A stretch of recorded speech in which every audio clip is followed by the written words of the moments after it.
can take a look in the future. So welcome to the Integrative Mental Health Summit webinar series. This is our first webinar, and I want to take just a very brief moment to give you just a very high overview of why the Integrative Mental Health Summit began and kind of why this webinar series has become something that we are offering. And then I will give an introduction to our phenomenal guest speakers, Dr. Grand and Dr. Hayes, and then we'll just get into the wonderful content with them. So essentially, the Integrative Mental Health Summit started as an inspiration that my colleagues at Journey's Dream had, along with some incredible individuals at Mensa Research Institute. And really, we share a passion in a couple of areas, changing the narrative around mental health and mental illness from one that is often rather shrouded in fear or misconception, and moving that to something that is about hope and about solutions. So that's something that we're really interested in helping to shift in the world in general, and specifically the world of mental health. And then we are also really dedicated to making sure people have access to the tools that can support them on their path to wellness, because mental health challenges can be certainly temporary and transformational. They don't have to be a lifelong sentence of something that is, devastating. So we are here to help connect people with resources. And in October, we had the first mental health summit where we had over 40 speakers, and an incredible conversation began in that event around recovering from, or kind of integrating and healing from, the effects of trauma. And we had a wonderful panel on that, which Dr. Grand and Dr. Hayes were a part of. And that was really the inspiration to start this webinar series. And we decided that there was such an enthusiasm for the content that was shared and a desire to keep that conversation going. We didn't want to wait until next October to continue the conversation around integrative mental health. So we're going to continue to bring innovative speakers and thought leaders, professionals, practitioners into this monthly webinar forum, which will be accessible to all of you. So again, thank you, Dr. Grand and Dr. Hayes, for being here for our first webinar. Thank you to all of our participants for joining us. I am going to give just a very brief introduction to our guest speakers, and then we'll get started with some questions and conversations. So Dr. David Grand, PhD, is the developer of Brain Spotting, which is a groundbreaking relational brain-to-body mindfulness-based psychotherapy. His brain spotting method is being taught by his 65 trainers covering every continent. Dr. Grand is in private practice in Manhattan, New York, with a specialization in trauma and performance and creativity expansion. He is the author of Brain Spotting, the revolutionary new therapy for rapid and effective change, and the co-author of his Brain on Spots. Dr. Grand is involved in humanitarian services with the survivors of 9/11, Katrina, Sandy Hook, and Newtown. And he has accomplished breakthroughs in performance and creativity with brain spotting sports work and brain spotting acting coaching. Dr. Grand has been widely featured in the media, including the New York Times, NBC, CNN, MSNBC, and Sirius Radio. So welcome, Dr. Grand. We are so happy to have you here. Thank you. It's a pleasure to be here. Wonderful. And then we also have Dr. Timothy Hayes, licensed clinical psychologist with over 47 years of successful experience doing therapy with individuals and families. Dr. Hayes integrates mind-body energy technique.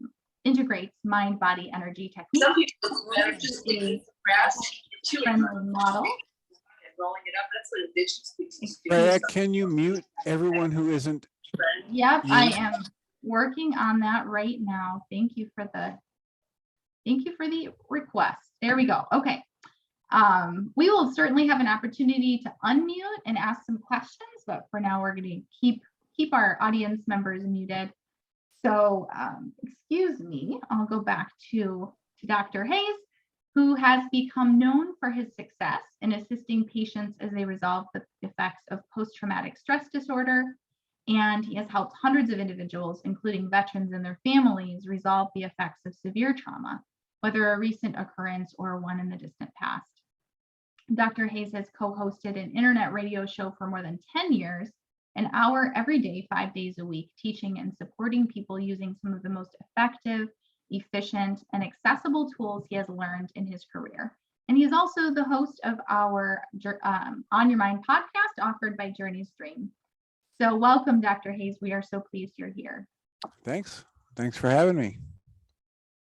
Wonderful. Well, we are going to go ahead and get started. And I'd like to start by asking both of you to take a moment and just tell us a little bit about what does trauma mean to you? I think that is a word that is thrown out there a lot in the world and in this field, but I'd like to hear from each of you what that means to you. Dr. Hayes, you want to go first? Okay, I was thinking, David, that I would really like to have a little bit more talk started off earlier. And even in your book, you write about post-traumatic stress disorder. And yet in our last discussion in October, you spoke so well about, and I think about this way in my practice, but I hadn't spoken of it this way. You talked about how you don't want to call it a disorder. You want to call it an adaptation people have made to really unhealthy or traumatic events. And I was hoping you could lead us off by talking a bit more about that and how you've come to that way of talking about it and thinking about it in your work. It blends so well with some other things I'll mention. Thank you. I'll start off by saying that there's a difference between diagnosis and diagnostic.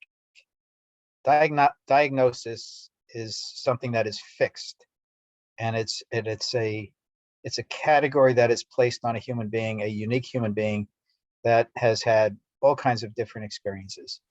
And it's an organized way of looking at things, but it is delimiting and also tends to be pathologizing.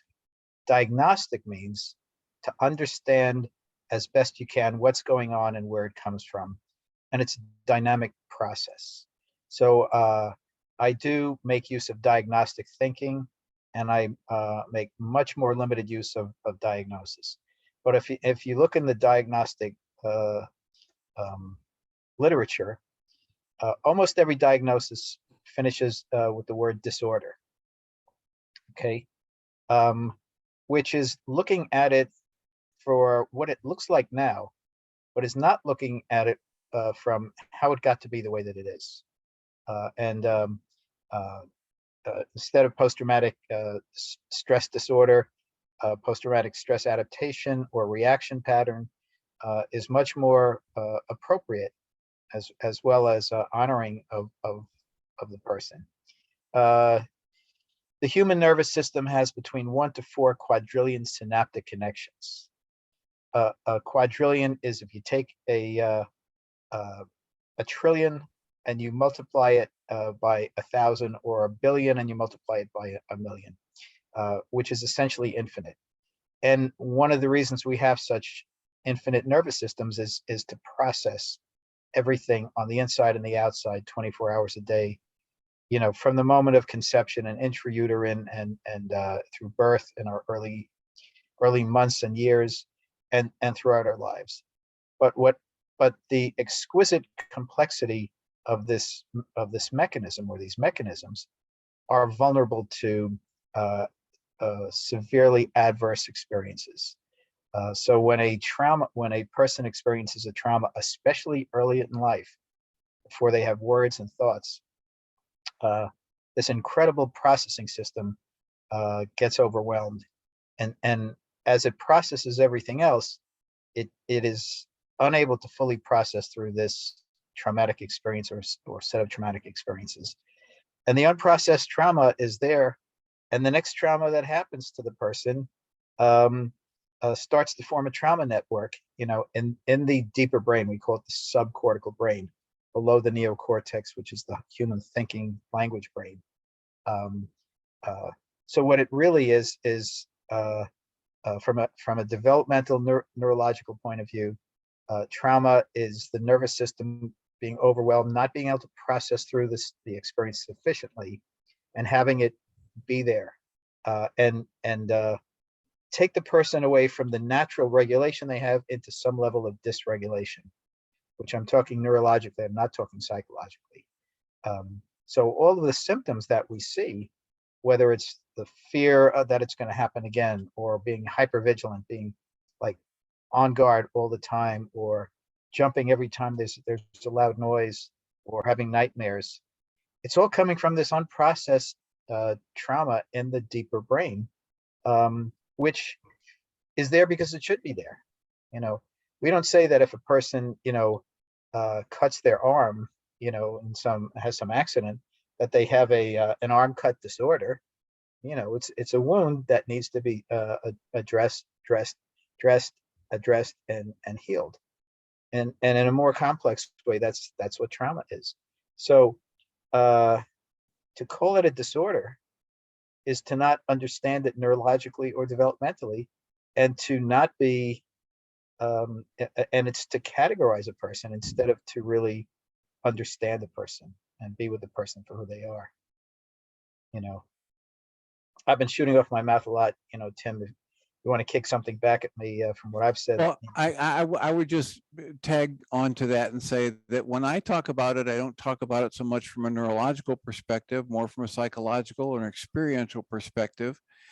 And I say that, if I've had an event in my life, at the moment of the event or soon after, I decide consciously or unconsciously to change some of my fundamental beliefs about my role in the world and my safety and the safety of other people or the safety of the world. I then can say that was a traumatic event for me. And it was traumatic in the terms of what I downloaded into my energy system. And then in the future, every time that energy, the thought, the belief, or the traumatic energy itself gets activated, it impacts the way I'm interacting with the world. And so back in the 90s, I was exposed to the what's now called Coherence Therapy, and it was a very non-pathologizing approach. They have very much the same approach you just defined. They're diagnostic, they're analytical, they want to understand how it works, but they don't use labels of diagnosis. And the assumption that I begin with when someone comes to see me based on that training is when they walk in my door at therapy office, I assume they're not sick, crazy, stupid, lazy, or masochistic. That sexual masochism thing does exist in that realm where people have to they've conditioned themselves to pair their orgasm to some pain. But I've never met the person who was actively trying to make their life miserable. And I've been doing this kind of work for almost 48 years. So I start with that assumption that they're not sick, crazy, stupid, lazy, or masochistic. I'm willing to be proven wrong. But if it's true that those 5 assumptions pan out, that means everything they're doing for a really good reason. Even if it's not a conscious reason. It might have been adaptive and helpful earlier in their life, and it might be confounding and conflictual now. But at the time they downloaded it, there was a reason for it. And if I can be part of the exploratory team to help them evaluate, uncover, and understand how that got downloaded and what protection it was affording them or what service it was providing in their life, then one of 2 things happens. Either when they uncover that dynamic, they see, oh, I have other ways now that I'm 40 years older than I was back then to meet that need or satisfy that desire. And then the maladaptive pattern falls away. Or they recognize that, you know what, that really is helping me avoid this, this, or this. So they hold on to the pattern, but they redefine it as adaptive, as supportive, as a creative solution, rather than an illness or a disorder. By the way, Tim, I've been doing this work for 46 years, so I feel like a novice, in There you talking. go. There you go. I started really, really young. Yeah, so did I. So did I. Um, again, we're looking at the same thing from different angles, but in ways that are complementary. Um, again, the more I've studied and the more I've delved into things, the more I've looked at things neurobiologically, and the less I've looked at things psychologically. So again, that's the angle that I look at it now from. But I was trained as a psychoanalyst back in the 80s and done all kinds of other trainings throughout the years, have influenced the way my own evolution. Again, when I discovered that there were at least 1 quadrillion synaptic connections in every human being, I started to realize that myself and every other therapist and healer was incapable of knowing what's going on in a system that's that incredibly complex. And I started to realize that whatever wisdom I had, whatever knowledge I had, whatever intuitive sense I had, was actually inadequate to understand a system that was essentially unknowable. And I started to call it,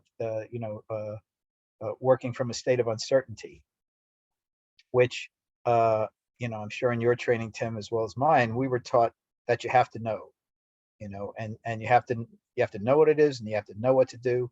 And I ultimately realized, well, you can't, that when you talk about downloading, it's like when I'm with people who come to me for healing, I'm sitting there and I'm watching their downloading process, and I'm following it, and I'm there with the person in such a way that helps that downloading process to happen. But it is completely unpredictable and really, for the most part, unguidable. But it's the nature of how we're wired to heal, and I talked about going from regulation towards dysregulation. Given the right circumstances, the system is always seeking to move towards regulation. That's the point right there. And you just said it, you kind of slipped it in there, that we're wired to heal. And that's why I love that when you're talking in your book about the idea of the person, the client, the patient is the head of the comet, and the support team, the therapist, is supposed to stay in the tail, following along. And that if you do that, and of course, because you develop this system, somebody watching you from the outside might say, well, this guy developed a therapy technique, so he has to do even less than the analyst. Because you sit and you watch and you let the processing happen. But you've understood that, as in that phrase that you just mentioned, we are wired to heal. And if we are guided and and coached and supported to face those things, or sit with them long enough and keep the energy system, like the breath, moving and allowing that process, healing does happen. Integration happens. That is extremely valuable perspective, I think, that you both have offered to the idea or concept of trauma, and a lot of the implications around addressing those challenges, helping people to integrate the challenges and use the body's naturally wired capabilities to heal. What would you say are some of the most difficult aspects of supporting someone in overcoming or integrating a trauma? I'll start with this. In the diagnostic nomenclature, we talk about simple trauma, which is a single event trauma for an adult, and then there's complex trauma, which is multiple traumas that are developmental starting in childhood. But it's not so simple.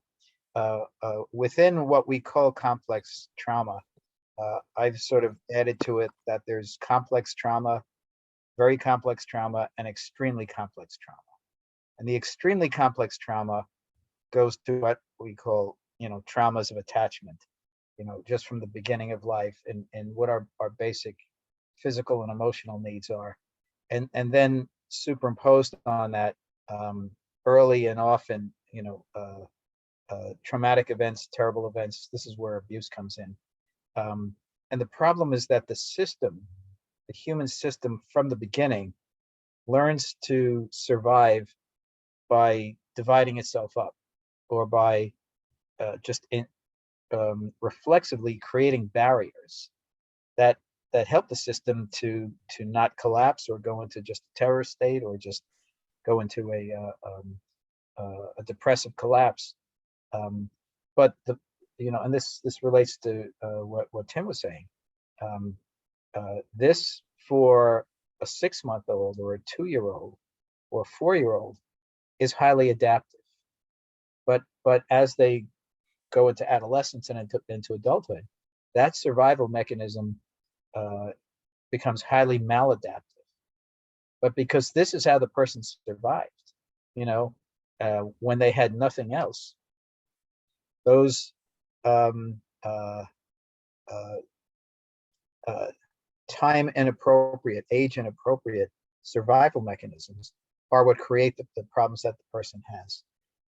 So the challenge is that the deeper self is terrified of letting go of this, and that that's where it looks like the person is resisting, or not responding to the treatment, but it's really they need such presence and such time and such patience and such empathy that they can loop through this survival resistance,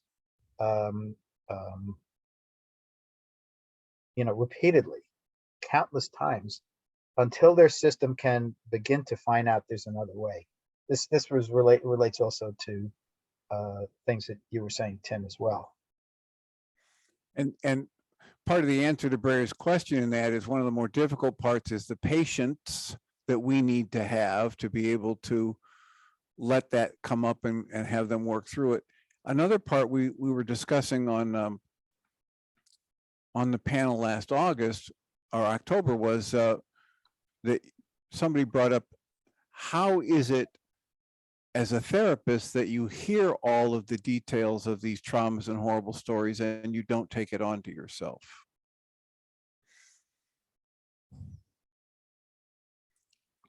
My personal response to that is, number one, it begins with understanding that I'm not doing the healing and I'm not responsible for the healing.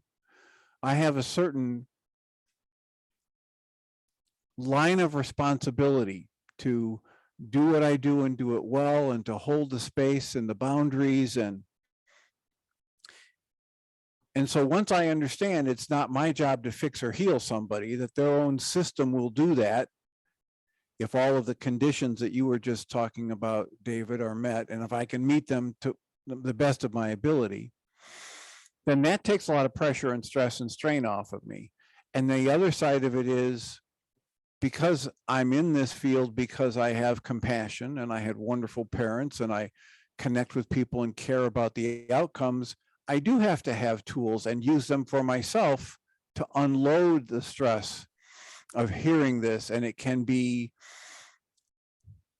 an assault to my senses or my sensibilities over time. And if I don't do all of the tools that I know how to do to keep myself in balance and decompress and work through the traumas that I might take from this work, it will wear me out. It will create problems for me.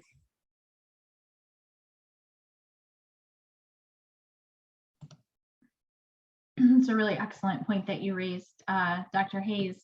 And what are some of those tools? Can you guys give us a little bit of information? I know you both come with full toolboxes with many years of practice and supporting people through their trauma and healing the experience of trauma that they're still having in their bodies and their minds. what are some of those tools in your toolbox for supporting people, and perhaps some elements that people here could even integrate into their daily practices to support themselves and the people that they love? Well, I think one of the best ones to point out right away is David's book, Brain Spotting. And there's a certain element of the population who's going to have a good ego core strength and intelligence, and they'll actually be able to, after reading that book a few times, actually use brain spotting for themselves for some of their less deep traumatic issues and support. I think there's some really good research that's come out about how EFT tapping is supportive, breath work is supportive. We understand that for centuries, people have benefited from meditation, and now our science is mapping out some of those benefits to lower cortisol levels and to reset, hormone imbalances. And so, back to you, David. I'm just going to add to what you've said, Tim, because everything that you said goes along with what I see and what I do. Movement, body movement is really important, because what happens in a state of trauma is that the brain and the body goes into a state of freeze, immobility, which is part of what happens when a person is traumatized. So just being able to move your body, and if you can go out and take a run, that's great, or go to the gym, or nowadays, that's not as viable as it was before COVID. But just physically moving, being able to have your body and your brain get the messages, I'm not frozen, that terrible situation I was just exposed to is not happening to me now, which is on a deeper level what the exposure does to us. Also, I'd say areas of interest, hobbies, passions, and creativity is one of the best ones.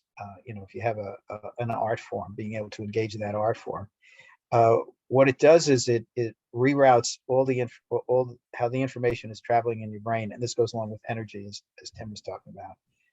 It reroutes energy, it liberates energy. Just personally, I've been robbed of one of these because I'm a politically passionate person. So historically, I've watched a lot of television just to see what's going on and get different people's opinions. I found that what's going on right now and what has been going on, for recent months, is more traumatizing to me than anything else. So I have to limit the amount that I watch these things, because I get re-traumatized by it and I feel helpless and out of control. But I'm a big sports fan. I like to watch games, read about games, get into the players and so on. Netflix, as long as you don't traumatize yourself. You have a series that you really get into, and you connect with the characters and so on. It takes you out of yourself, and it engages you in a completely different way. So these are all forms of movement and redirection and distraction, but connecting with yourself and what's interesting and important and exciting, for oneself. I'll add to that, when you talk about movement and body awareness and somatic-based therapies, Peter Levine wrote a book a lot of years ago now, Waking the Tiger. And if you look for that book, make sure that's the right author, but it has to do with some actual exercises to get back in touch with, as Dr. Grand was talking about. When I compartmentalize, and in a more rigid form of compartmentalization, if I disassociate from a memory or a body sensation, Peter Levine has recognized that happens, and people can, years after a traumatic event like that, have developed the capacity to literally cut themselves off at the neck and not pay attention to anything that's going on in the body, in the energy system, in the gut, in the intuitive centers, etc. And so there's some good exercises there. He also has the book in an unspoken voice, where it's a more recent book where he talks about allowing movement and shaking and getting rid of energies from trauma. Breath work. There are so many different wonderful types of breath work out there. And some people for years have done yoga and benefited from the yoga practices with breath work. I think it's Dr. Weil who has the 4-7-8 breath that he teaches people. That's very good for dissipating anxiety. You breathe in for 4, you hold it for 7, and you slowly exhale down to a count of 8. And he says that's so powerful that he doesn't recommend people do that all day. When they're first starting, he recommends only a couple times in the middle of the day. And eventually they can start using it at night to dissipate anxiety before sleep. The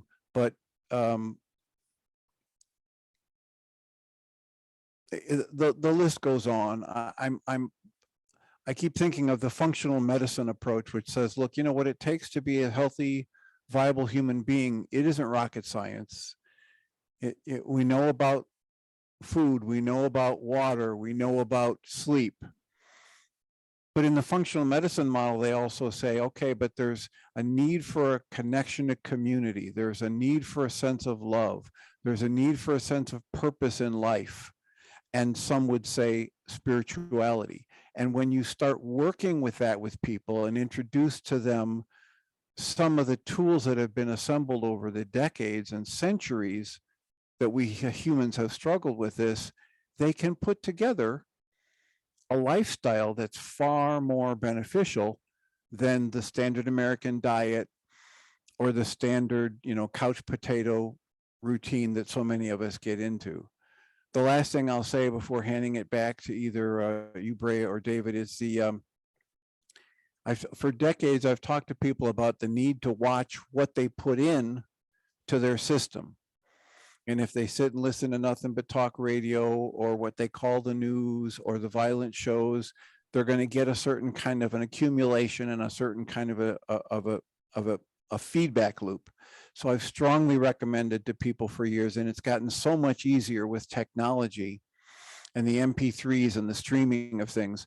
Choose things that nurture you, support you, teach you something new, great spiritual teachings, motivational speakers, and on a regular basis in your day, pump some of that into your eyes and ears, and you'll see the benefits.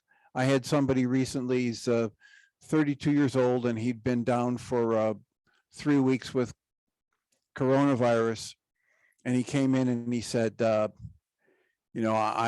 need your help. He said, I've gone back to the rage level that I had before I started therapy. And he said, I've been punching and smashing things. And I said, wow, what's been going on? He said, well, I was down with COVID and I was just there, streaming stuff. Well, what are you streaming? And it's all of the violent, all of the extreme political stuff. It's all of the shows and the video games that are blasting. And I said, okay, well, I wouldn't panic because, you've just spent 3 weeks pouring in all of that stuff and just resonating old stuff. And you'll remember the stuff we practice in therapy. And when you start putting better stuff in, you'll get better stuff out. I have one word to add. Amen.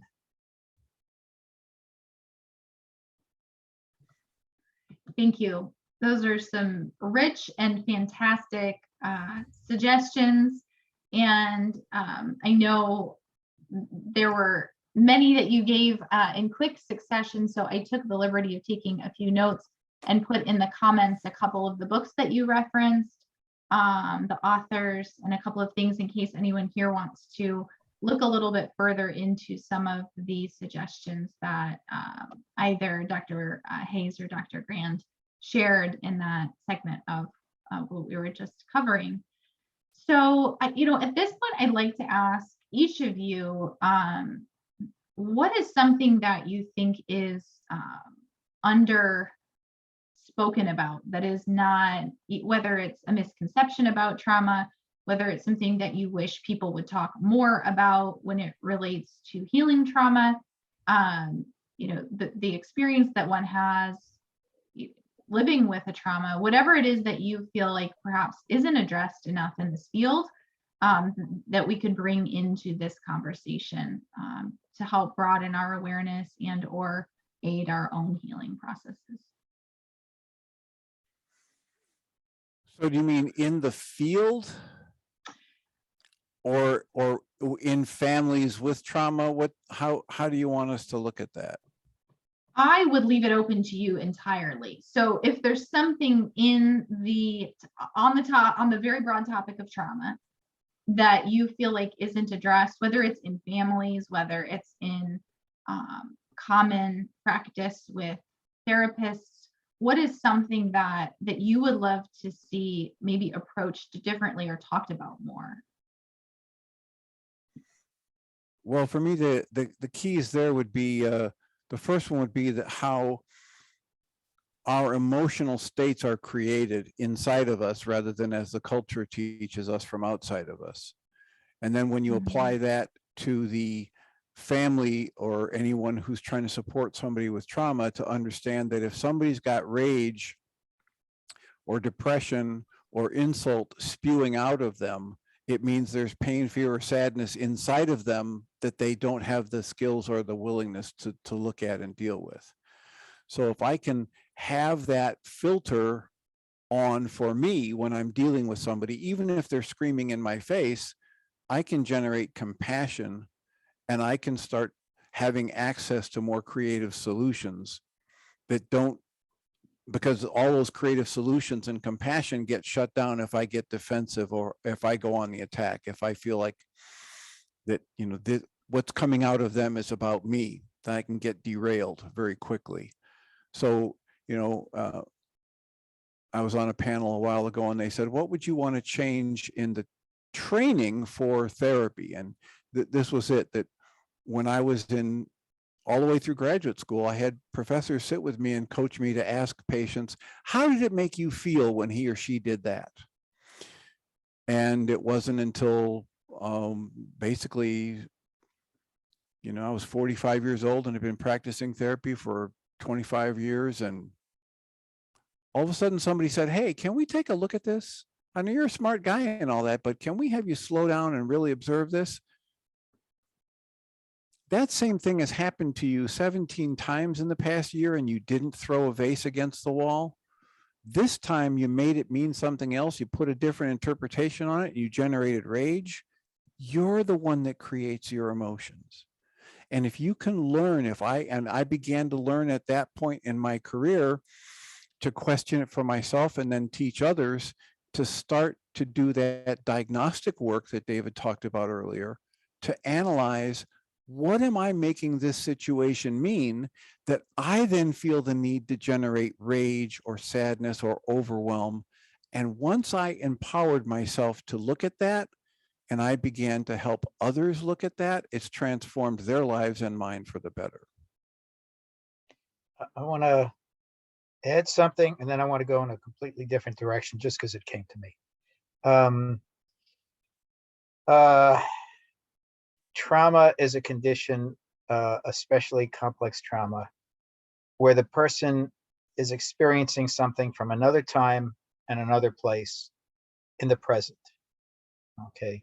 And they've lost their time orientation and they've lost their location orientation. Okay. If it's a trauma that started when you were 3 months or 3 years or 7 years, okay, when you get triggered in the way that Tim was saying, what happens is you're reacting in the present, in 2022, based on what you internalized 20 years ago or 40 years ago. So it's helping a person to get a clearer sense of things as present oriented. The most complex traumas are healed over the course of years, by repeatedly bringing the person out of the place and out of the location of the traumas into the present and into the office, which is with a caring, competent, empathic person. So the ultimate in healing is to be able to, again, come from out of the past and the other place into the present and the now. That to me is sort of dovetails with what Tim was saying. Now I want to take it into a completely different direction because it's just there for me, and I've been thinking about this a lot. There's a lot of exploration of generational trauma, that and of course we're all carrying traumas that come from our parents and our grandparents and our great grandparents, but that much of it we don't consciously know and we don't consciously remember. It is said that generational trauma is held in the body, and this is again why doing body-oriented therapies, and brain spotting is one, to mention SC, and that's an excellent one as well. But what we haven't been talking about are generational gifts. What have we gotten from going back 1, 2, 3, 5, 7 generations that are amazing things that were passed on through different channels than the traumas were passed on with? How are we holding in our bodies and our spirit and our energy all of these incredible things that comes from our ancestors? And when we start thinking about that, it also is a beginning. It's a beginning of self-exploration, historical exploration, internal exploration. But to put it in mathematical terms, we all have had 2 parents, whether or not they've been involved in our lives or not. Go back to grandparents, 4 grandparents. This is where it starts multiplying. You get back to great-grandparents, we have 8. And to great-great-grandparents, it's 16, and great-great-great-grandparents, that's 32. Just think of 32 people in a room, and it's actually the 32 plus the 16 plus the 8 plus the 4. That's just going back like 4 to 5 generations. That's a tremendous amount that we draw from, and of course we draw from our ancestors genetically, but we draw from our ancestors in terms of their strength, their resilience, their creativeness, their giftedness, and all these things. And it's all there with us, but because survival is based on noticing that which might hurt or destroy you, our attention tends to be drawn away from that which can enhance us or ground us or elevate us.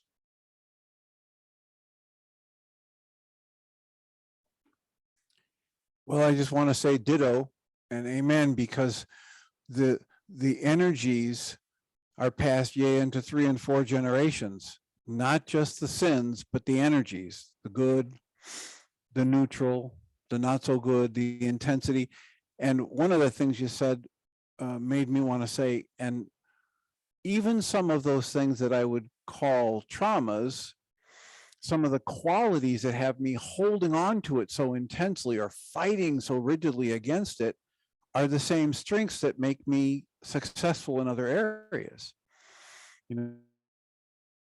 For years we would talk to parents about, if you have a very strong-willed child, you might want to think twice about trying to break them of that, because that's the kind of determination and perseverance that's going to make them a wonderful CEO someday. Or, name any kind of a profession that needs initiative and follow through. And that includes manual labor too.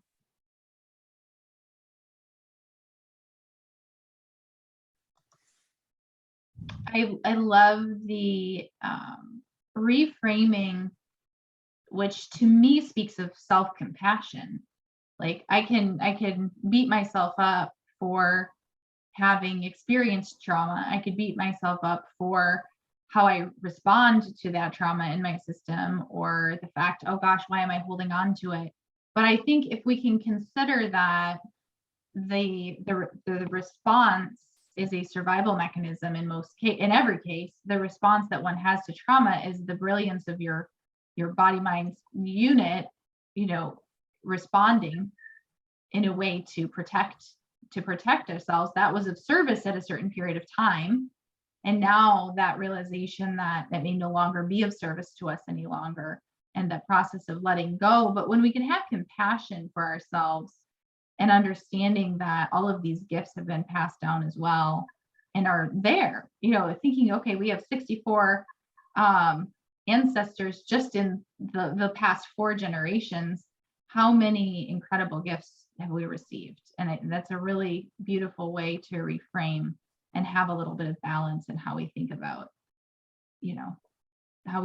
what we've inherited and what we're experiencing. So I really appreciate that from both of you. And Well, Breaha, go ahead, David. in relationship, we're experiencing this in the other person as well. Mhm. That's the way to recognize and appreciate other people, and to be curious about how they're carrying all their generational gifts. And I want to add to what you're saying, Breaha, about being gentle with yourself and understanding. I've worked with some people that when we start talking about this generational stuff, they go into a panic and thinking, oh my God, it's locked in and I'm helplessly bound by this. Mhm. And that's where what David was just saying is so beneficial, because it's not just the negatives, it's not just the rigid parts, it's the strengths and the flexibilities as well. Mark Wallin wrote a book based on his family constellation work for decades, and the Wollyn is his name. And the book is titled, It Didn't Start With You. And in it, he tries to offer some ways that anybody who's reading the book or doing their own work can start to analyze by just listening to the language they use to describe their problems. They can start to get clues to what might have been going on somewhere back in the genetic line that's got them stuck. And then there are some, as we've talked about before, various tools that we can use. It's just energy.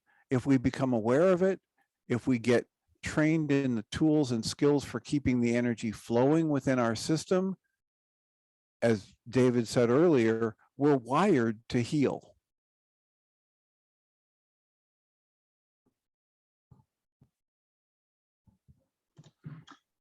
On that note, I think it would be a good time to start inviting some questions. We have 20 participants here. And if you guys are open to that, I'd like to invite our attendees to open up the chat. If you're familiar enough with Zoom, to open up your chat and put your questions in, and then I can field the questions to the doctors here for the next portion of our conversation. Would that be all right with both of you? Yep. Awesome. Absolutely. Wonderful. So feel free to pop some questions in, and we'll start the Q&A portion of the conversation here. The first question I have is for Dr. Grand. Can you give an example of brain spotting? Okay.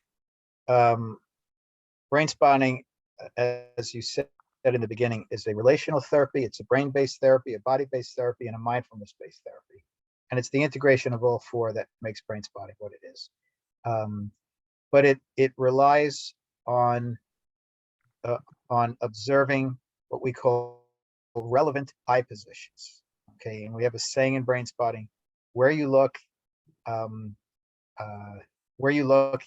affects how you feel. And the question is, can you show it on Zoom, for example? And I'm not going to lead a group exercise, but just to show you how it is.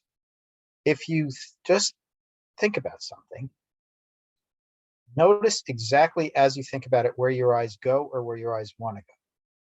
Okay, this is taps into what we call in brain spotting gaze spotting. Okay, we naturally gaze all the time, and our eyes are like butterflies that light on different flowers, and then go to another one. But if there's a lot of nectar in a given flower, that butterfly is going to stay there for for longer. So literally, and just on your own, after we're done, be mindful of where you're looking spontaneously, especially if you look at something and you stay on it for more than 5 or 10 seconds, because it's an indication that there's something there, that when you look at that spot, it helps you to focus in on something deep in your brain, deep in your subcortex, that is holding whatever it is that you're focusing on or processing.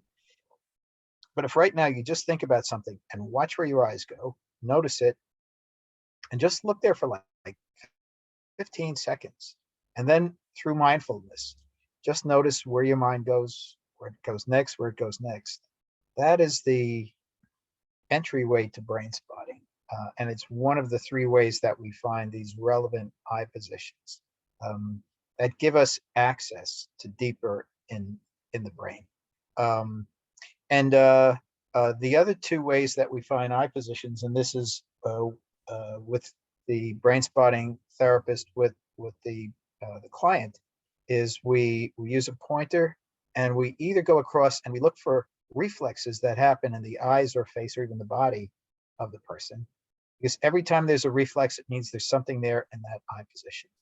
And some of them are really interesting. You get here and a person's head snaps back, where you go here and the person moves forward, you go here, their head tilts over here, the eyes just start blinking.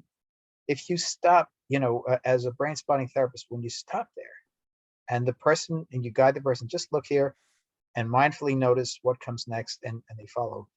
It's a very focused form of mindfulness, and in relation to trauma healing, it promotes a much deeper, more rapid form of trauma healing. That was a fantastic question, and thank you for the explanation. It's amazing how our bodies give us so many clues without often us having a conscious awareness of it. And it's very, very, very interesting. Thank you. The next question that came through, I think it was perhaps Dr. Tim that mentioned willful children. The question is, you spoke of some being more willful than others. Are there practices or therapies to develop the will needed to self-heal, to remove identity with dysfunction or trauma?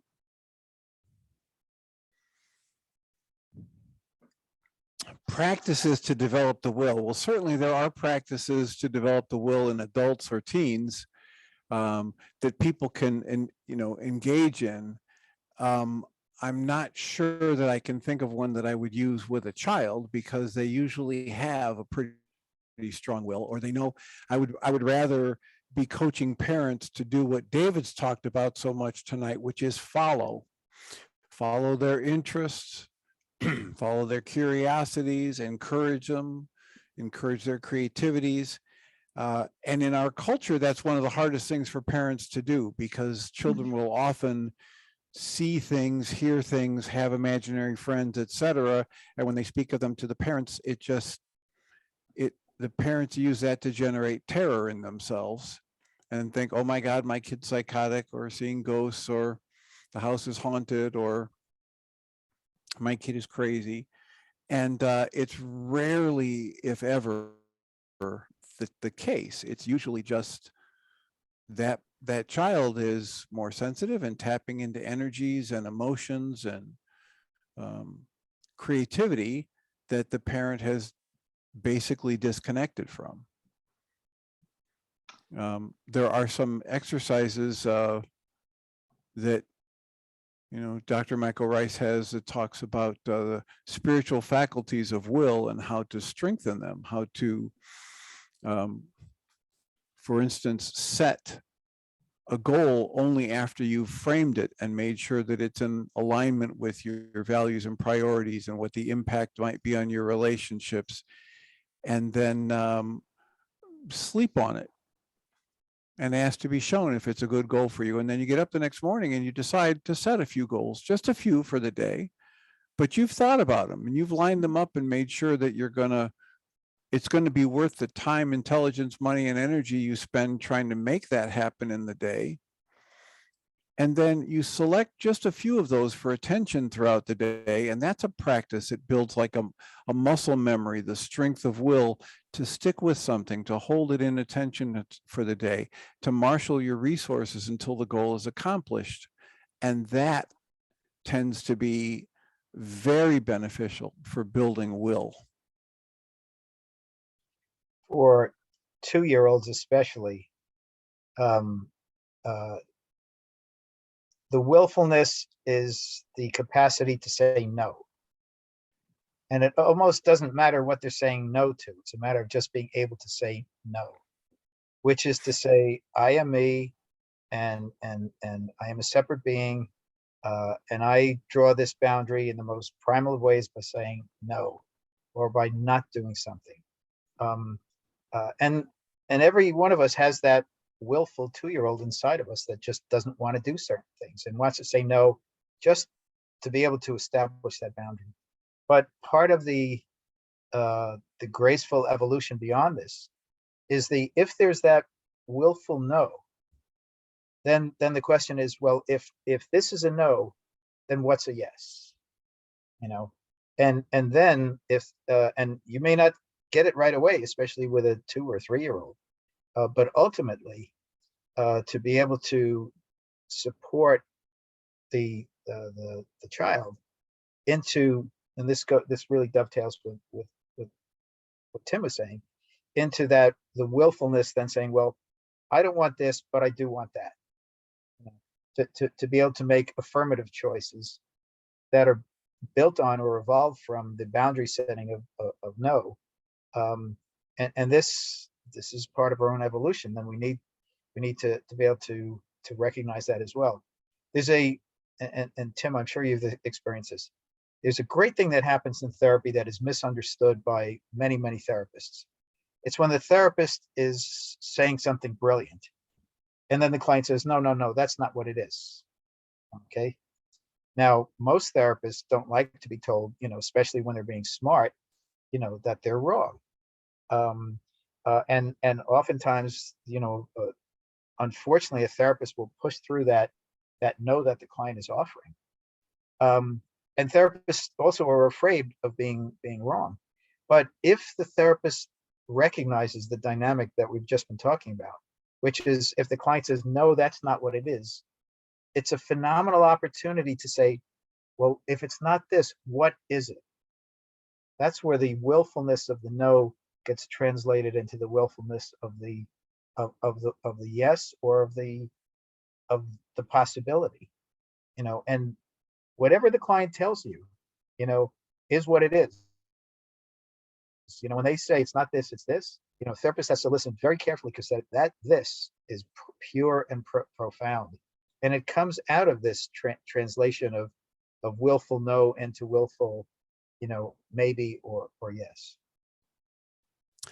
It happened just in the hour I had right before this seminar. I had a 24-year-old in my office, and I asked him, because he was talking about something that happened when he was 14.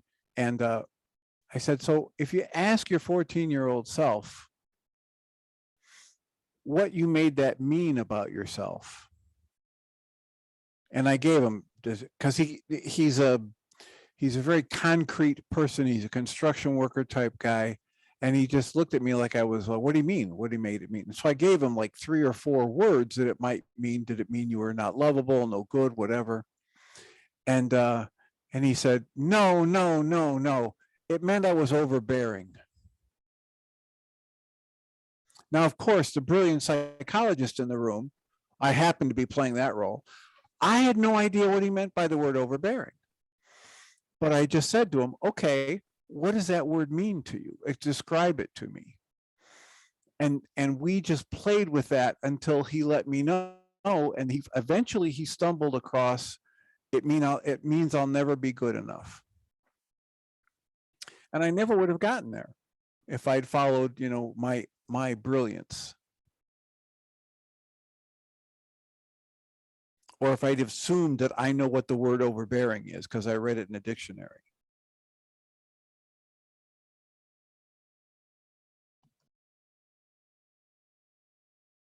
Yes.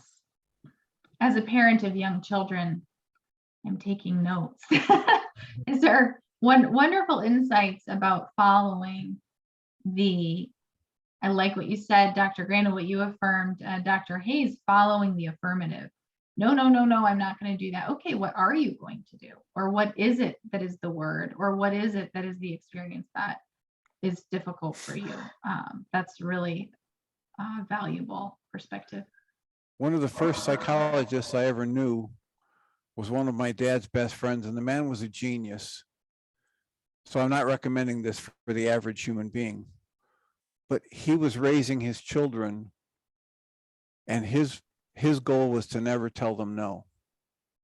And this was a very disciplined, boundaried man.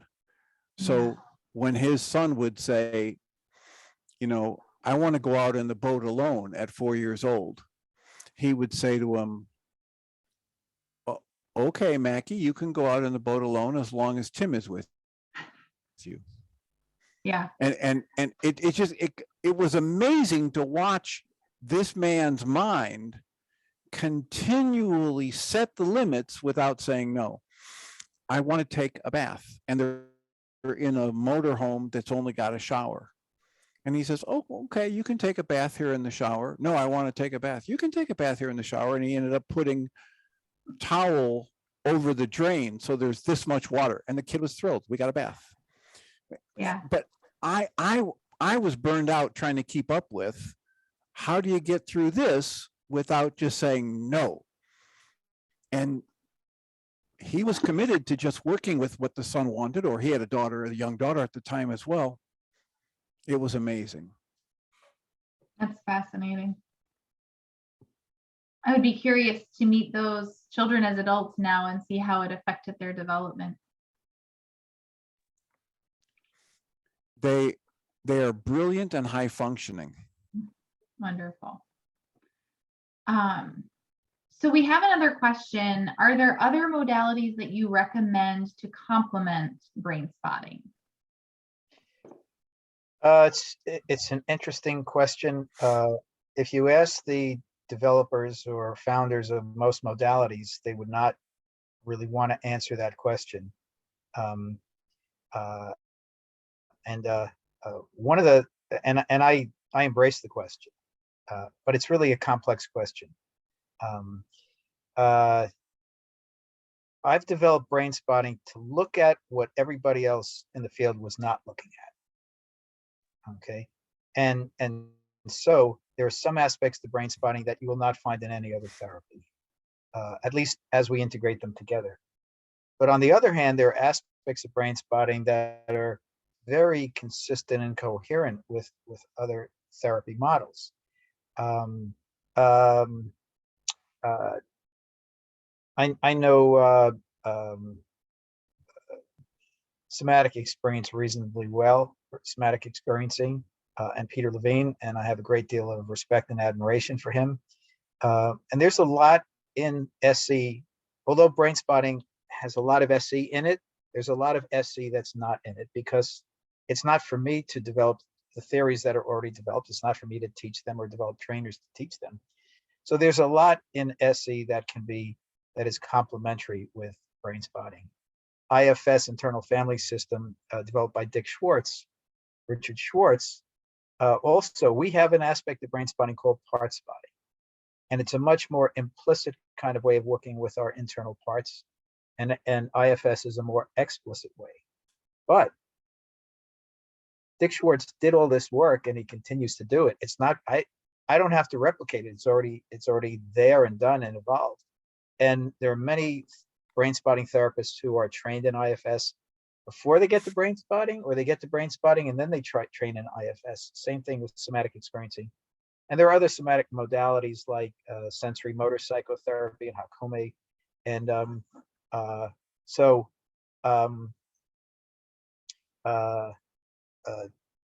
we, they are very complementary. But here's the caveat.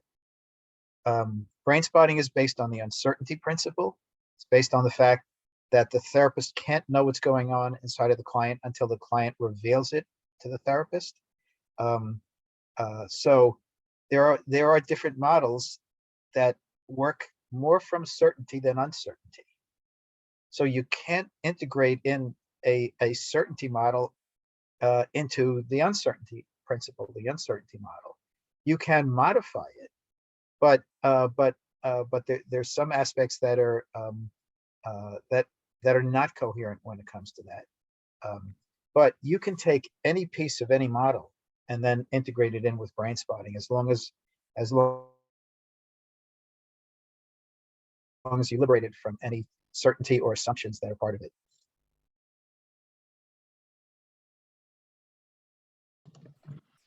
Thank you. The idea that I had while David was talking about that is that back in the 90s, I was introduced to depth-oriented brief therapy. It's now called Coherence Therapy. And the Coherence Therapy is this overarching or fundamental framework, whichever way you want to look at it. It's not a technique. And quite literally, I, having read David's book several times, don't view brain spotting as a technique. I view it more as this process that has certain guidelines. And one of the guidelines in the coherence therapy model is that we're trying to help uncover the pro-symptom position, the part of the person that makes it important to create the symptom. And when we uncover that and explore it and help the person understand it, as David was saying, the healing just happens. And it either gets integrated or it gets dropped because it's now seen as no longer relevant. Well, there are a number of different techniques. Michael Rice's reality management worksheet, the optimal being program and the way it works, certain types of Byron Katie's worksheets. These are not trying to change anything. They are all trying to uncover the pro-symptom position and help the person, the client, the patient, whatever you want to call him or her, sit here with it long enough that their system does the processing that's needed to either integrate it and relabel it as useful, or to see it's no longer needed in order to achieve the same kinds of goals and let it down.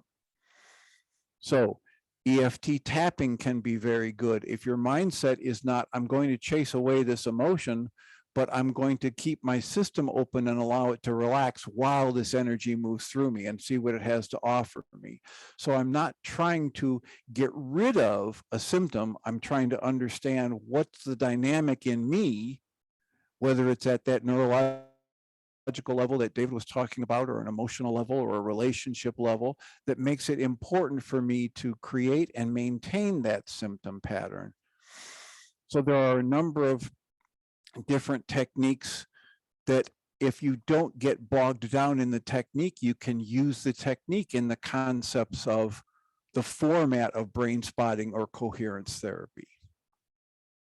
The therapists often, and especially working from a very diagnosis model, see symptoms as the sign of what's wrong, and symptom elimination is the goal of the process.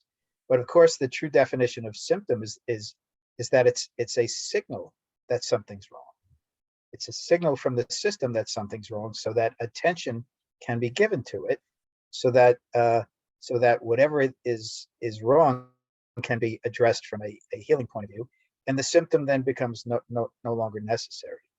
Just to go back one more time to the idea of the complementary nature, Tim and I are here having a dialogue, and we're talking about different modalities, but there's a full complementary nature to how we're talking about things. You know, this is our conversation here, our engagement here is the embodiment of how things are complementary and integrative, as well as respectful and supportive.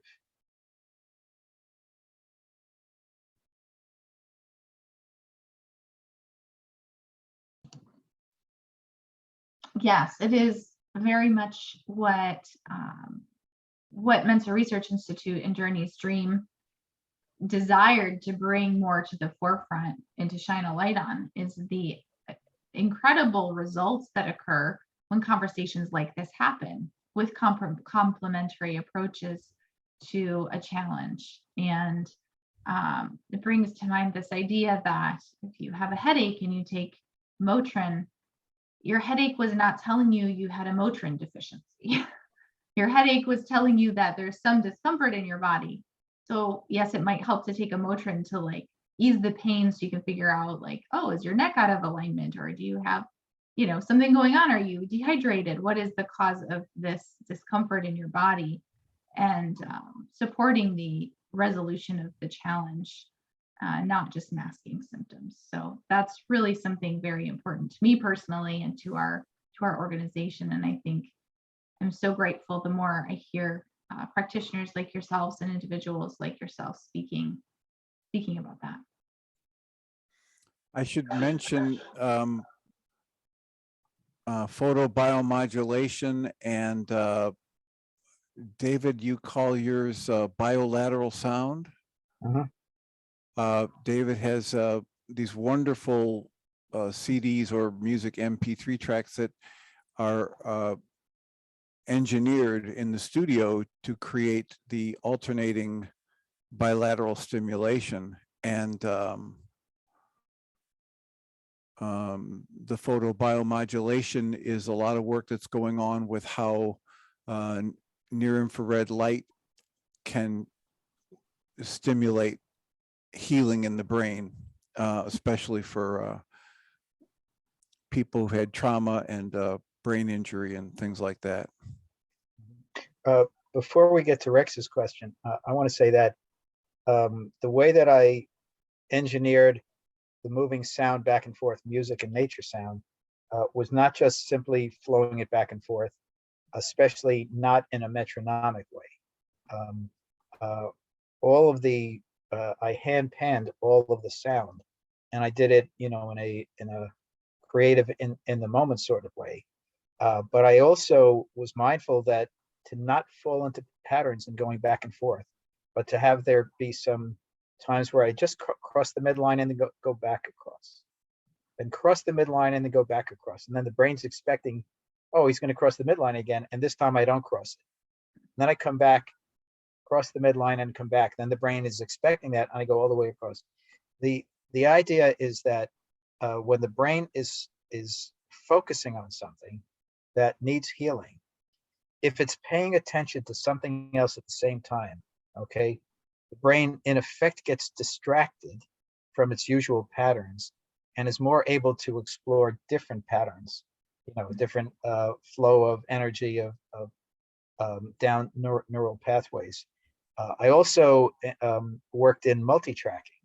So it's not just one track moving back and forth, but I'll have one track moving back and forth, and the same sound simultaneously is in a track that's following it like this, okay, which gives a dimensional quality to it, which the brain is observing and in its own intuitive way try to figure out.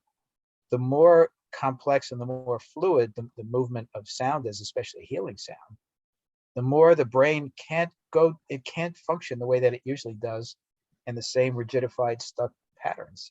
And the more open it is for the change that whatever modality you're using with the person is meant to promote.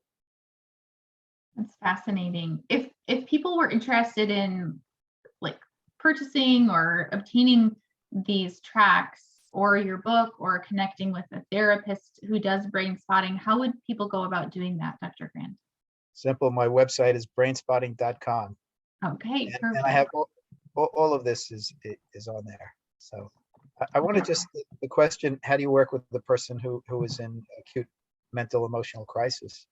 Yes. What do you do if you're a firefighter and you're called to a fire, a raging fire? You have to, have the presence to be there, to have the idea of what's going on, but you have to be able to provide what's necessary to bring that fire under control. Now, a human crisis is complex, Um, but the core of what the therapist brings is presence, and the presence you bring to each person you work with is different. But if a person's in an acute crisis, the presence is even more important.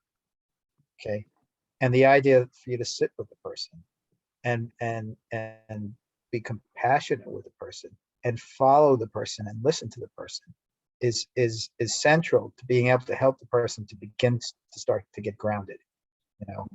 Um, and as a therapist, you have to have the time availability. Many times people need more than once a week, sometimes 2 to 3 times a week in the beginning. People will need availability outside of the session, and whether it's text or a phone call or so on. But it's like being a firefighter, on a call.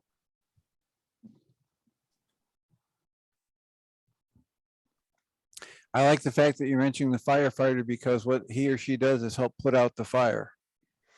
And that's not all that happens, right? There's all kinds of reconstruction, maybe relocation and other healing that has to happen. But first and foremost, we put out the fire. And when I saw that question, I thought about Babette Rothschild's book, The Body Remembers, which is not to be confused with Bessel van der Kolk's much newer book, that the body keeps the score.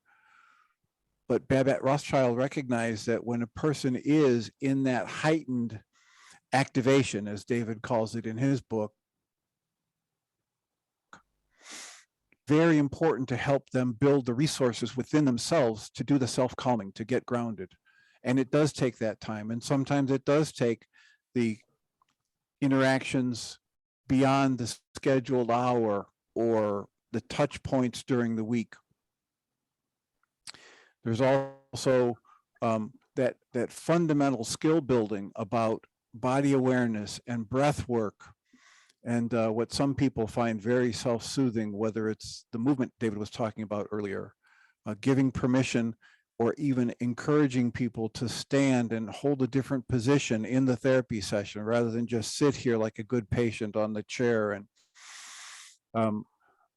all of those things geared to help diffuse the intense activation so that the logic and the emotions can both be accessed by the person. And that's when implementation of teaching and then implementing tools is possible.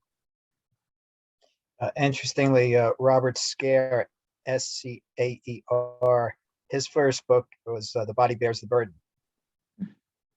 So there's a lot of different, very wise, gifted people who have, written books on this topic. Yeah, and Babette Rothschild's was the first book that I'd read that said, look, really pay very close attention to the blinks and the nods and the facial flushings and the twitches, and you'll notice when your patient is starting to get activated, agitated, even when they're really good at hiding it. And when you notice that, bring their attention to it and help them shift the focus of their awareness, or develop the safe place image, develop the visualization of being in one of their best memories, and start to flood the body with that energy that helps them feel grounded.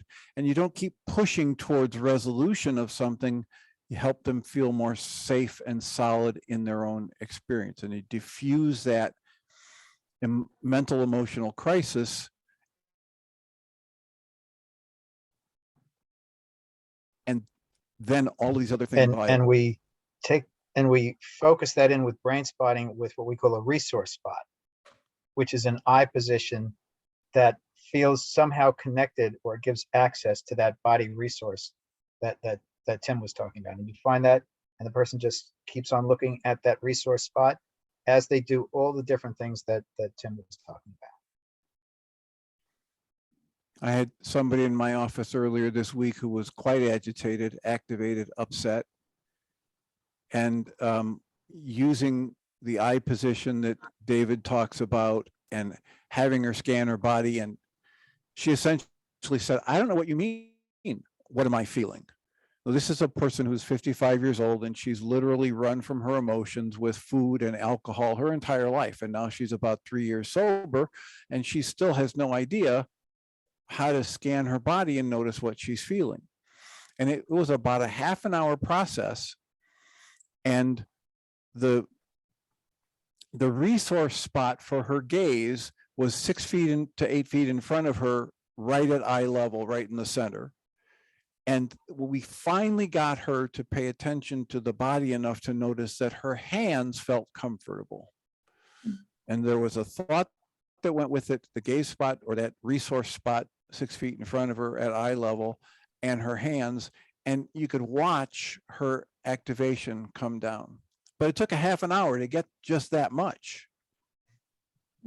So it's not like a magic wand and a super pill, but these are important fundamental blocks. This is her second session. So this is, she needs to build the skills within herself to know that she can do some self-soothing, that she does have resources, that she builds the confidence that it might actually be worth practicing these things. And she has the experience of calming in the session. Maybe after a few more sessions of that, she'll actually be doing it between sessions. Really wonderful. I think we have time for one more question. And the question is how to prevent a snapshot of an idyllic former self that existed prior to a substantial brain injury from permanently hindering the healing of trauma. Which avenues are there for reigniting meaning while avoiding the trap of living in an eternal shadow of who you used to be?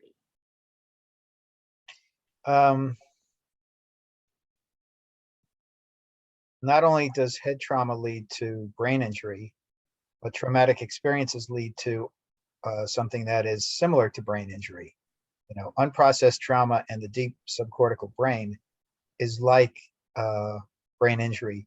And in my work with people who've had significant head trauma, I have found that in addition to whatever work is being done by the neurologists and other supportive healers, that being able to identify the trauma and being able to process the trauma actually not only helps the person in terms of emotional healing, but actually supports the brain in terms of its own healing and adaptation process.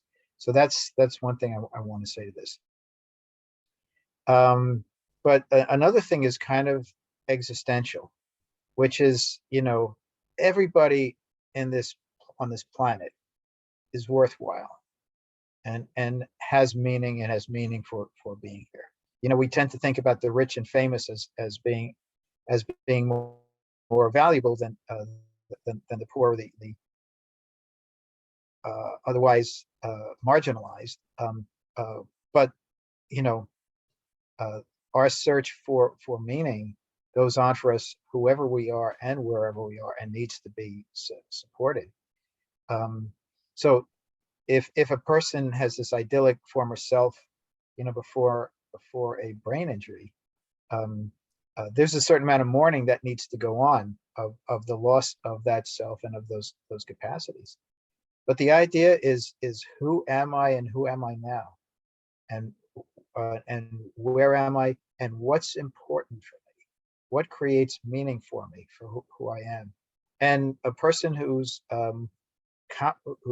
neurological processes are compromised has a wealth of neurological processes that are not compromised. The idea of being able to access that for who I am and what creates my meaning. And my meaning is not by what we do solely or even primarily. Our meaning is by who we are and how we perceive ourselves and how we explore our own journey. So I would look towards trauma, healing the traumas that are part of that are related to what caused the brain injury, and then the losses that followed. But I'd really, help a person find their own meaning, which is what I do with everybody who comes to me. Who are you? What do you want? Where are you going? Those are the core questions. I want to literally say everything he just said in my voice so you can hear it in your head. It's coming from two people. And I've dealt with a number of people. They've come to me and they've had stroke or traumatic brain injury and have this very thing. And one of the things that there was a handout I used to give people, and one of the statements on it was, I kind of stole it from the Rudyard Kipling poem, If, and reworked it. And I said, my successes and failures in any area do not increase or decrease my value as a person. And I would work with these people to, number one, accept where they are, and number two, do just what David said, find a way to have meaning. They have value. They may function very differently. They may not have the same resources for speech or for physical balance or strength that they used to. They may not have the same level of energy they used to have throughout the day. And that's okay. There is a way to find, to make meaning. Because they never lost their value.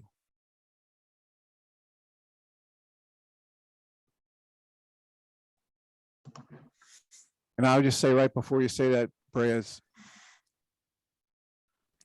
again, on Monday night on a webinar I listened to, there was a physician who's trained in both, certified in both functional and integrative medicine, perhaps the only one in the US who's double certified in both. And she was talking about a number of things, including the photobiomodulation and that level of light that's helping people with traumatic brain injury.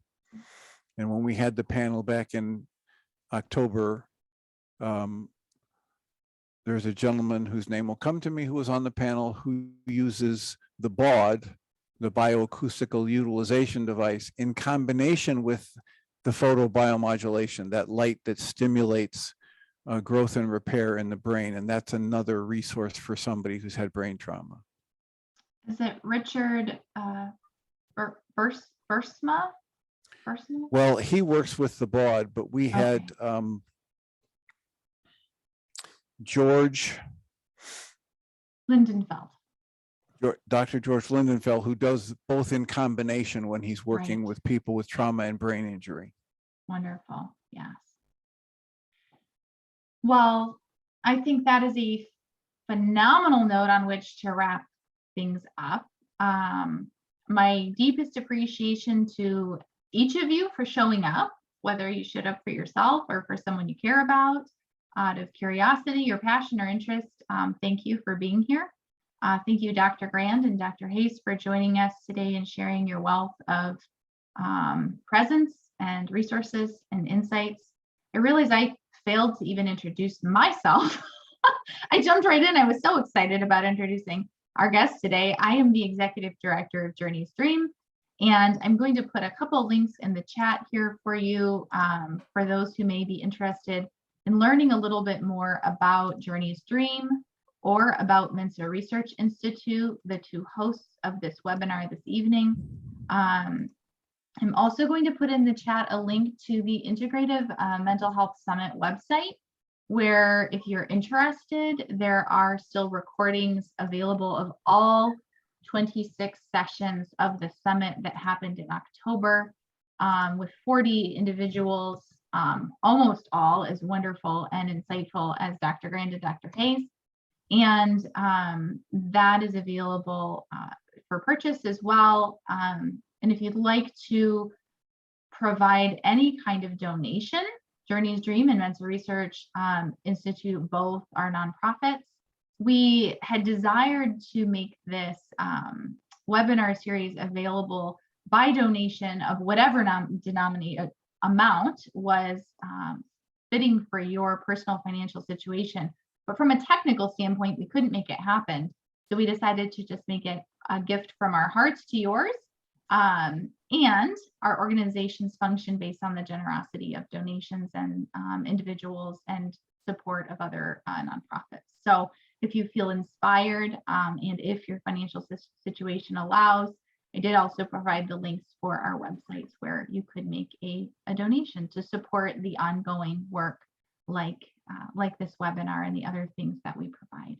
So I hope that you all have a fantastic evening.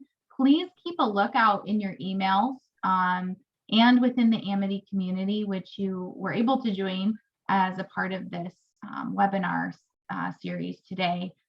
Keep a lookout for next month's webinar. We will be having something towards the middle or end of February, and it will surely be another phenomenal conversation about integrative mental health. Breha, let me just say, I've made a commitment to try and promote this as much as possible. It got released yesterday morning, I believe. The most recent podcast for Journey's Dream, I'm interviewing a retired brigadier general and a retired colonel doing phenomenal work for enlisted people and veterans. So if you go to journeysdream.org/podcast, even if you don't want to listen to it, if you know anybody who's enlisted, or they have family members who are enlisted, or they have veterans, please forward that to them. This is wonderful work from this retired brigadier general and this retired colonel to bring a program to help veterans. Thank you. Thank you, Dr. Tim. I put the link to that podcast episode also in the chat for anyone who can share that with someone you know or care about who may be a veteran or know a veteran that could benefit from this wonderful information. All right. Thank you both again. Thank you, Dr. Grand. Thank you, Dr. Hayes. Thanks to every one of you. Have a wonderful evening.